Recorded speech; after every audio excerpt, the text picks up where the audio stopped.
Hey guys, so I'm back with another video. This time we'll be looking at how to land an offer from OnePlus as a software engineer. Usually I post videos about VLSI engineering, but one of my close friends got into OnePlus and he wanted to I wouldn't say collaborate, but he wanted to give his insights. So I'm just gonna present whatever he said and his experience as a video. So please do be ready with your pen and paper and note down whatever I'm saying because it might be helpful. So let's just move on and look into the eligibility process. So talking about the eligibility, it's pretty standard compared to other software companies. You have 8 plus for tier 1 colleges, NITs, IITs, BITS, and so on. And in general, the government colleges. For off campus, it's not a huge hike, but they expect you to have 8.5 plus, or in some colleges, 9 plus as well. So the more the better, actually, because 1 plus is very, very picky is what I've heard. Even in top tier 1 colleges, they go only for ECE and CSE students, but they do open for PG as well. So yeah, they are very picky. So if you are not from ECE or CSE, I would recommend, shoot your shot, but don't have your hopes high. The package is very hefty, 37.5 lakhs per annum, and the base is almost 19 lakhs, which means it's one of the highest paying companies in India. The location is Bangalore or Noida, but most of the people I know are placed in Bangalore. Noida is pretty unfavorable rather for the company because not many engineers are working from there. The role offered, as I said, is that of a software engineer. Talking about the process, whenever I start the process, I give a disclaimer saying that the number of rounds may vary every year, so I am going to be explaining the scenario during my year and my year only. So please do not keep this as your golden rule.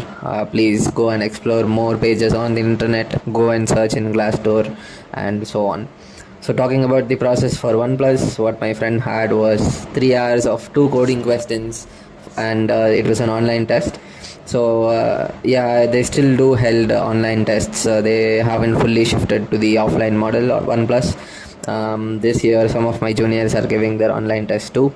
The 2 coding questions would be extremely challenging. I'll be covering what the topics were covered in the next portion, but yeah, so the online test was very challenging, so it is a very big thing to get through to the next level.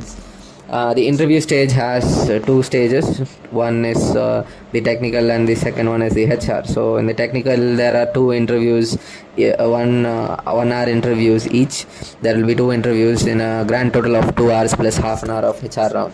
So this is going to be our process.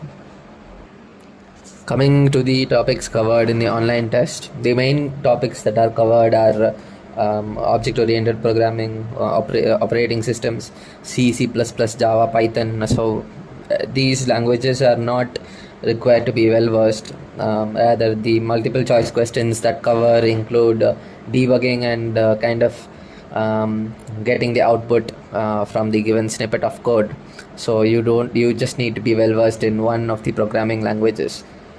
The 2 hard questions were based on object-oriented programming and bit manipulation. So your online test will be very difficult, like I kept saying. It will also be very thought-provoking and very selective. So it is not an easy test to clear. So make sure you have your basics correct.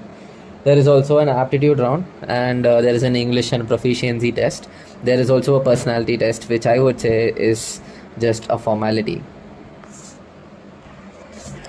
Coming to the main focus of the whole process, which is the interview.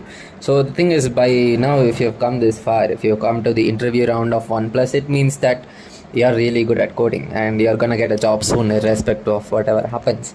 So you need to be very proud of yourself and make sure you don't lose the determination that you have in you if you don't make it to the next level in this company.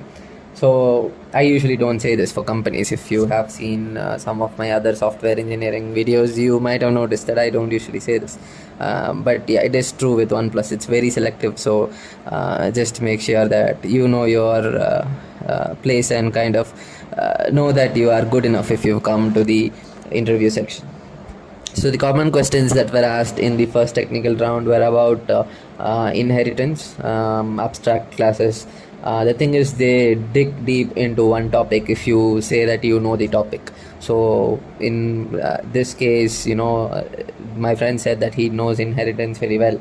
So he was asked theoretical questions, asked to write code to explain. He was told to explain. Inheritance as if it's explaining it to a child. This was 45 minutes of his interview, and the second the 15 other minutes were mostly based on projects. So the projects were discussed well in deep. A lot of his projects were pondered upon his internships, his self projects, personal projects. So make sure you have a good hold upon your projects. The second round was pretty simple. It's mostly pseudo coding, using arithmetic operators, shuffling an array. Now the thing is, you can shuffle an array in a lot of ways. So they expect you to list at least 3 to 4 ways in which you can shuffle an array and explain your thought process. Brownie points if you're creative, because that's what they're looking for. OnePlus usually looks out for creative engineers. They are very selective. I've been saying this whole video. So they expect you to kind of identify the type of algorithm you're using and come up with something of your own if you can, and differentiate how one is better than the other and why you're using one over the other. So these are kind of standard questions that you might only get in really good companies.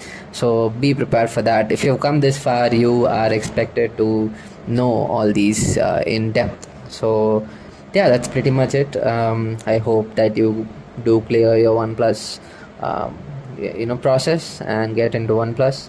Do let me know if you get into the company in the comment section. So thanks for watching the video.